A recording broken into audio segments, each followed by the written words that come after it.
विदर्भात तापमानाचा पारा 40कडे झेपावत असताना चंद्रपूर महानगरपालिकेचे उन्हाळ्यातील पाणी टंचाईचं नियोजन अद्यापही रखडलेलं आहे। मार्च महिन्याचा पंधरवाडा उलटूनही टँकर पुरवठ्यासाठी टेंडर प्रक्रिया सुरू न झाल्यानं ऐन उन्हाळ्यात नागरिकांना पाणी टंचाईचा सामना करावा लागण्याची भीती व्यक्त करण्यात येते आहे। चंद्रपूर शहराची तहान भागवण्यासाठी कोट्यावधी रुपये खर्च करून अमृत जलवाहिनी योजना सुरू करण्यात आली असली तरी अनेक भागांपर्यंत अजूनही नियमित पाणी पोहोचलं नाहीये।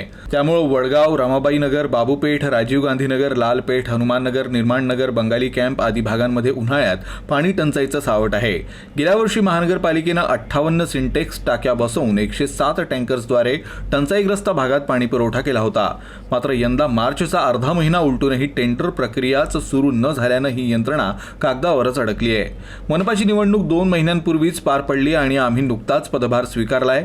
लवकरच आढावा घेऊन उपाययोजना राबवण्यात येतील असं उपमहापौर प्रशांत दानव यांनी सांगितलंय।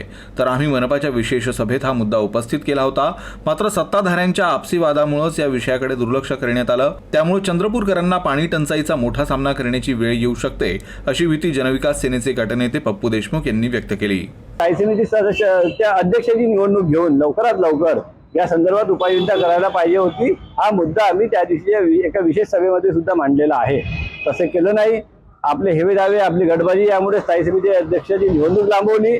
पाणी टंचाई सारख्या गंभीर समस्येकडे त्यामुळे दुर्लक्ष झाले आहे आणि यांच्या राजकारणामुळे चंद्रपूरच्या जनतेला कदाचित तीव्र पाणी टंचाईचा सामना करण्याची वेळ येणार आहे। मी प्रशासनाला आदेश करतो आणि सूचना सुद्धा करतो की त्यांनी लवकरात लवकर ज्या प्रभागात पाणी टंचाई आहे, ज्या प्रभागाला पिण्याच्या टाकीची आवश्यकता आहे अशा ठिकाणी टँकरची व्यवस्था करावी, पिण्याच्या पाण्याच्या टाकीसुद्धा व्यवस्था करावी अशी मी प्रशासनाला सूचना करतो।